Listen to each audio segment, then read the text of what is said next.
नमस्कार, मैं हूं आचार्य डॉक्टर विक्रमादित्य। आज मैं आपके सामने विषय लेके आया हूं, इन्हें क्यों पूजते हैं। पर्यावरण दिवस विश्व में 5 जून को मनाया जाता है। यदि भारतीय संस्कृति में हम समझें तो पर्यावरण की रक्षा के लिए तो हमारी संस्कृति से शायद ज्यादा किसी ने कोई काम नहीं किया। पर्यावरण दिवस में हर चीज में पर्यावरण को सबसे पहले कोई अहमियत स्थान दिया गया तो भारतीय विज्ञान ने दिया। कहीं भी प्रकृति के विरुद्ध जाकर कोई कार्य नहीं किया। पेड़ को काटने जैसी व्यवस्था हमने कभी सीखी ही नहीं। प्रकृति कैसे को नुकसान पहुंचाया जाए वो हमने कभी सीखा ही नहीं। पेड़ को काटने का काम जो किया ना, वो तो क्रिसमस डे पे किया जाता है। पेड़ को काट के लाते हैं और फिर उसकी पूजा करते हैं। हमारे यहां पेड़ हवन करते हैं। हम हवन करते वक्त हवन की सामग्री के रूप में, हवन संविधा के रूप में लकड़ी का उपयोग किया जाता है। आपको पता है कौन सी संविधा को यूज करने का शास्त्र में जो नियम है? आज तो लोग बाजार में पेड़ काट के बहुत सारी व्यवस्था, लेकिन शास्त्र की बात मैं आपको कह रहा हूं। संस्कृति शास्त्र से चलती है और शास्त्र प्रमाणित होता है। शास्त्र में कहा गया है, आर्णिक सूत्रावली के अंदर, यह विज्ञान को डिस्कस करते हुए, कि जो टहनियां अपने आप सूख जाए, सूखने के बाद भी पेड़ से गिर जाए और जो इस उंगली से मोटी ना हो, उन लकड़ियों को, संविधाओं को एकत्र करें और फिर उनसे यज्ञ करें। बिल्वपत्र के संबंध में आपको समझाता हूं। बिल्वपत्र आप त्रिदुलम त्रिगुणाकारम कहा गया। बिल्वपत्र इस प्रकार की आकृति लिए होता है और उसके पीछे डंठल लगी होती है। कहा जाता है कि भगवान शिव को बिल्वपत्र अर्पित करते वक्त उस डंठल को तोड़कर भगवान को अर्पित करना चाहिए। पहले तो तोड़ने का ही नियम है। जब पेड़ से तोड़े तो वो डंठल साथ में नहीं टूटना चाहिए। पेड़ को नाखून वहां से कट करके अलग कर, जिससे डंठल वहां रह जाए। आप बिल्वपत्र के पेड़ के पास जाके देखें। कहा जाता है कि जो डंठल के समेत बिल्वपत्र भगवान को चढ़ता है, जैसे उनको पत्थर मार दिया, ऐसी स्थिति, ऐसा अपराध हो जाता है। नियम में आपको समझा रहा हूं, कारण क्या है उसके पीछे। प्रकृति में हमारी भारतीय संस्कृति ने उस चीज को शोध किया। ऋषि मुनियों ने, जहां से वो बिल्वपत्र, इस डंठल, जैसे ये टहनी है, यहां से बिल्वपत्र निकल के आया बाहर, और यहां पर जब पेड़ जुड़ा होता है वो वहीं से हम तोड़ देते हैं। ऐसे तोड़ते हैं लोग, बहुत सारे लोग, और फिर उसको तोड़ के डंठल फेंक देते हैं। वहां जहां से वो टूट गया है वहां से पत्ते उत्पत्ति नहीं होंगे नए। अगर आप उसको वहां से थोड़ी सी डंडी छोड़कर तब तोड़ लेंगे तो वहां से 5 नए पत्ते फूट आएंगे। इस छोटे से नियम को भारतीय संस्कृति ने समझते हुए छोटे छोटे नियम बना लिए। तुलसी का पूजन करने की सुंदर व्यवस्था भारतीय संस्कृति में बनी। उसका नियम बना दिया गया कि जब तुलसी पर मंजरी आती है तो उसको तोड़कर भगवान को अर्पित करने का व्यवस्था बना दी गई कि भगवान को उसको अर्पित करें।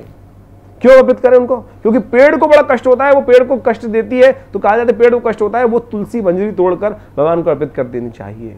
पत्ते फूटेंगे ही नहीं, जैसे ही आप उसकी मंजरी को हटा देंगे और पुनः पेड़ जीवित हो जाएगा।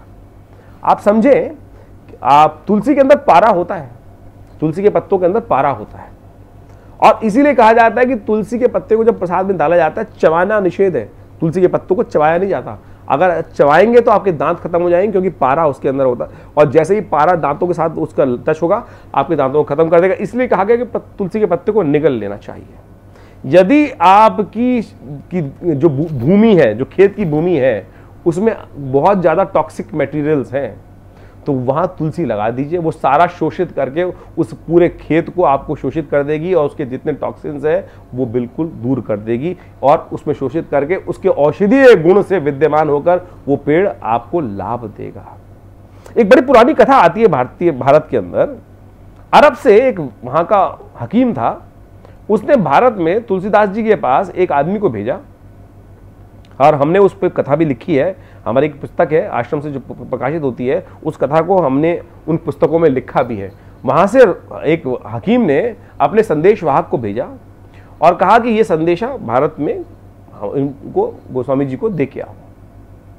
गोस्वामी जी के पास वो व्यक्ति पहुंचता है और उसको आदेश था उस वैद्य का कि भाई जहां भी तुम जाओगे संदेशवाहक, वहां जहां भी कीकर का पेड़ होगा उसके नीचे रुकते हुए जाओगे तुम।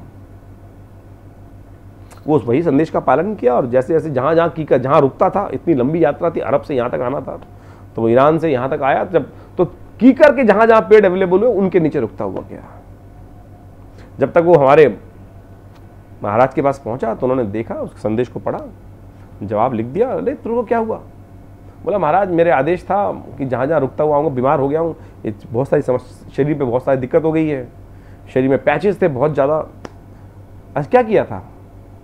बोले मुझे कहा था कि जहाँ जहाँ कीकर का पेड़ हो वहाँ रुकते हुए, उसके नीचे ठहरते हुए आएगा, कोई और विश्राम नहीं करेगा। बोले ठीक है, अब तू वापस जब जाएगा तो नीम के पेड़ के नीचे छुपते हुए, जहाँ जहाँ बैठेगा, नीम जहाँ रुकना, नीम के पेड़ के नीचे ही रुकना।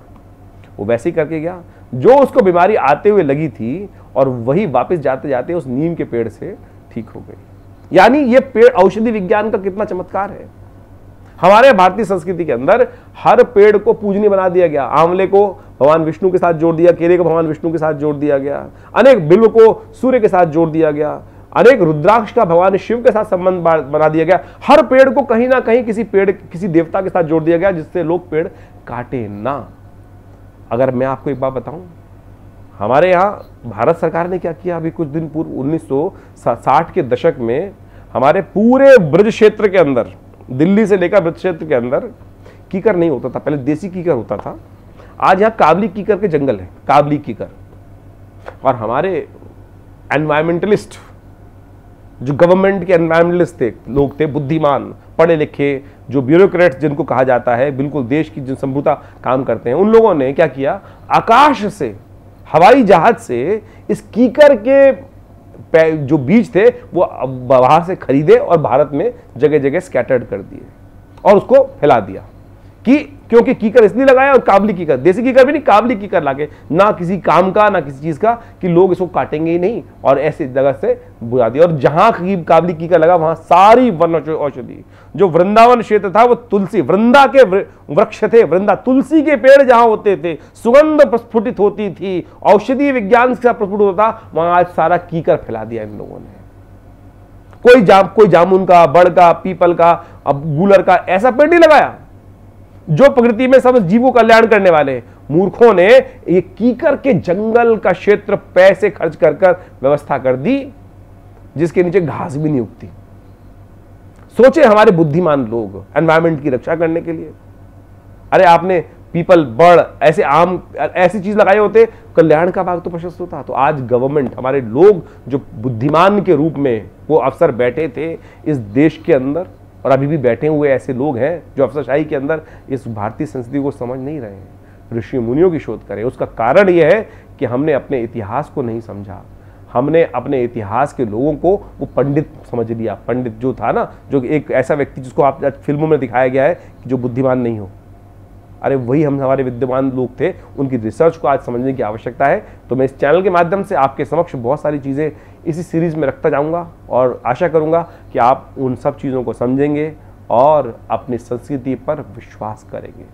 केवल आपसे अनुरोध है कि हमारे चैनल को सब्सक्राइब भी करें, लाइक भी करें और हमारे साथ जुड़े। मैं आचार्य डॉक्टर विक्रमादित्य आपके समक्ष अपने विचारों को रख रहा हूँ इस चैनल के माध्यम से, आगे भी रखूंगा। हमारे साथ जुड़े रहें। नमस्कार।